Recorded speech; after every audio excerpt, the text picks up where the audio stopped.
Be afraid and do it anyhow. What does that mean? That means that most people let their fears limit themselves. Now, I'm not here to say that we don't all have fears, because we do. I have plenty of fears, but I don't let them limit me. Let's say I want to buy a new property or start a new business. I'm going to study and learn about that business, or I'm going to understand the financials of that building that I want to buy. I'm going to study and do the best I can. That's called due diligence, is when you study and try to understand as much as you can about a certain property or a certain business.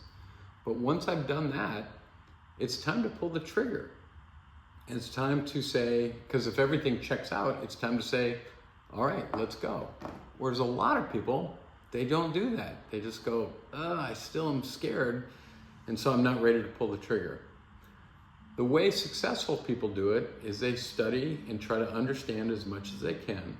And as soon as they do, they pull the trigger and they get ready to make changes. What does that mean?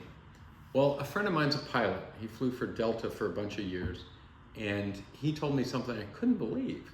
And that is, when he takes off from LAX, Los Angeles, and he flies to DFW in Dallas, he has to make an average of 1,500 adjustments on that flight. I thought that was astounding. I thought you take off, you point the plane in the right direction, you set it on autopilot, and you don't think about it.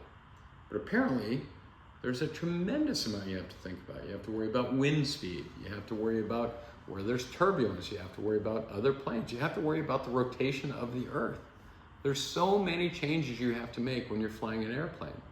Well, buying a building or starting a business or buying a business, that all takes the same sort of tenacity in making changes. If you see that something is working, well, keep doing it. But if you're finding in this business or this building that something is not working, then be quick to make those changes.